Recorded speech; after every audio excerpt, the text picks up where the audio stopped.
Hey everyone, it's Brian here from Massey's Main Entertainment, and we're back with our series. Was this album really that awful, or was that album really that good? And we're going to be focusing today on the good. I'm joined by my fellow rockers here, Doc. Say hi to everybody, Hello, and everybody. Rich Strickler. All Going right, on. woo! All right, so I'm going to put a QR code up for Rich's channel as well, and that way you can check him out. Rich, Doc, and I are part of the Authentic Rock and Roll Hall of Fame Committee, where we choose our entries every week. So be sure to check out Rich's channel for that. And Rich and I participate in a CD exchange as well with Glenn Kellaway of The Basement, Randy Nelson, and the Canadian stud muffin Larry Graves. So also check out those videos that come out every Friday. So today, we're not only kind of focusing on an album that's considered good, but a lot of people considered groundbreaking for hard rock and metal, maybe their Mount Rushmore album, one of them for hard rock or metal. Definitely a big, huge MTV influence of a generation, and now maybe a top five, hard rock or heavy metal album of all time. It depends on what type of list you go to. I'm talking about Guns N' Roses' Appetite for Destruction. Released in 1987 through Geffen Records, Appetite is truly a all-killer, no-filler album that made members Izzy, Duff, Axl, Slash household names almost instantaneously. It was ranked number 62 on Rolling Stone's top 500 albums of all time. I'm definitely not going to give them number 2, and has appeared on countless lists as one of the best or most influential for heavy metal ever.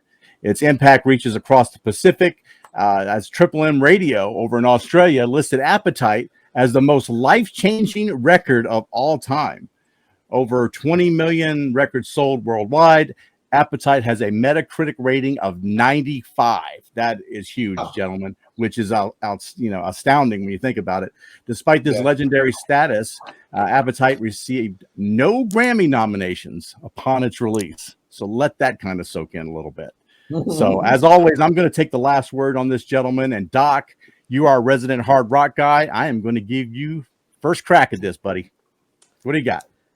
It's 87.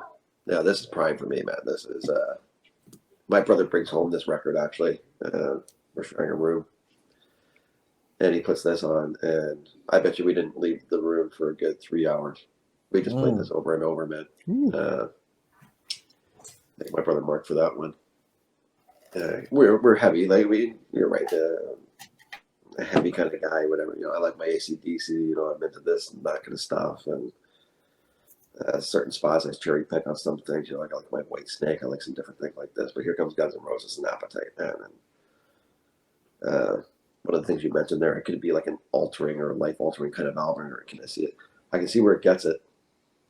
Because there wasn't anything like this really for a long time. Not like this. This is I put it down as some of my notes. It took a long time to get some steam, so maybe this is where the Grammy thing missed out. It was released in 87, but it didn't chart until 88, really. Yeah. But it did spend 147 weeks on the chart, is the one note I had written down. This is quite the opposite of one that we've recently done and talked about on Dr. Feelgood, where it's a polished album. I would put this down as almost like a straight at you, raw, rock heavy album is what I would put this at. This is not polished in the polished sense of music, right? There's nothing formulated here on how this goes. This is a straight at you heavy rock album. Some of the tones are a little undertaken, stuff like this, but you get right down to it on how the man goes. Izzy and Duff and Slash is a very good guitarist, man, and maybe doesn't get talked about in a lot of senses here. And Axl has the voice for this music. No doubt about it, man. And he is the front man for this music at this time. And it is a 15-year run or a 20-year run of just dominating the world, I think. Appetite is like all those things wrapped into one. This is their masterpiece. This is an easy all the way through. The chart toppers right now. Sweet Child and Paradise City and Welcome to the Jungle. The three mainstays of that album are still iconic tunes today. You can throw them on at any time, and if you're into this kind of music, you sit there and listen to them all the way through easy. But all the other stuff behind it, the Night Train, it's so easy. My Michelle, Mr. Brownstone. Listen, I don't. It's you said it there in your opening here. It's No filler on this album. It is exactly the way I would put it. This is high up in my ranks, man. I don't think there's a bad tune on here, if you want the truth. This is a 9.25 for me, man. This is right up there on my list, man. This is right in my wheelhouse, man. What can I tell you? Yeah. Wow, that's right. Yeah, I figured this is right down your alley. I expected a high grade for you. So yeah, for sure. Yeah, I'm interested to hear Rich's take on this, though, for sure. Well, that's setting the bar very high. I understand it. It was a landmark album. And in truth be told, it's a great debut album for somebody to make their mark out of the gate with an album this legendary. And the three killer songs that you mentioned, all big hits, all stayed on classic rock radio in many ways. Welcome to the Jungle, of course, the opener, which is a kick-ass opening track. Paradise City with the hooky chorus, all the rock elements there. And Sweet Child of Mine, which that opening riff could very well be the best of the album when you come right down to it. I mean, those three are in contention. The thing that separates this album from Motley Crue, which we took on earlier, is even the mediocre songs, in my opinion, on this album are better than anything on the Motley Crue album. It's just the way I see it. I agree with Doc that it's more raw, less polished, but that's an asset. It sounds like you would go and see these guys and they'd be cranking it out. You know, the studio effects and all the side musicians to help it out. These are five guys laying it down.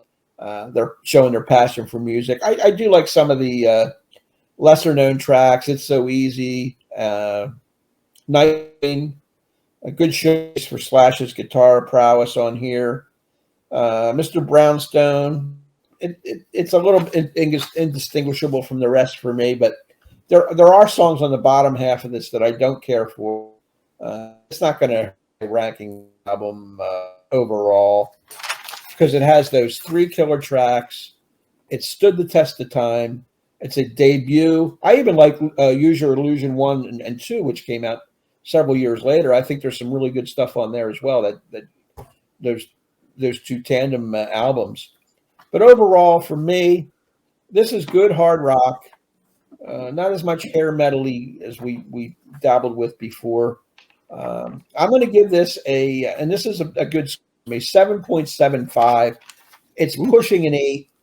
If it had some more depth to it, I might go there. But I think it's a good album, and it still holds up. Yeah, good score. Yeah. All right, I got a few notes here. I mean, I don't want to go too much into. You guys covered quite a bit of it there because we're going to be repeating ourselves quite a bit. It definitely stands the test of time. I listened to it again this morning, but I waited until this morning to listen to it, and I can remember my roommate in the Air Force because when we were bunking together at Loring Air Force Base, he played this cassette incessantly all the time. So I knew the tracks very well. Anyway, I think Guns N' Roses and Metallica may have given hard rock and heavy metal at least a reprieve in the early 90s from total obliteration. Those two bands probably helped out a great deal. Iconic guitar riffs in this album that are just going to be forever amongst the top 10 riffs of all time. I think it's a lightning in a bottle album. I think for a debut album to have Welcome to the Jungle and Rocket Queen as bookend tracks, I think just phenomenal. I like both of those tracks very much. Paradise City is my favorite track on there. That's always going to be that way. The drama behind it is Guns N' Roses really was, even though it looked like it was frontman, Axl Rose and Slash, it was Izzy Stradlin. Totally. Because he wrote the majority of the songs or co-wrote most of the songs. And when he left the band after Use Your Illusion, it definitely showed in everything that Guns N' Roses put out after that. Yeah. And that's really the shame of it all, is that they could have been so much more. But, record execs look at frontmen and think that that's the face of the band and that's what drives the band. But really, you got to step back and say, who writes the songs? When I looked at it, I think it was 9 of the 12 songs on Appetite were written by Izzy.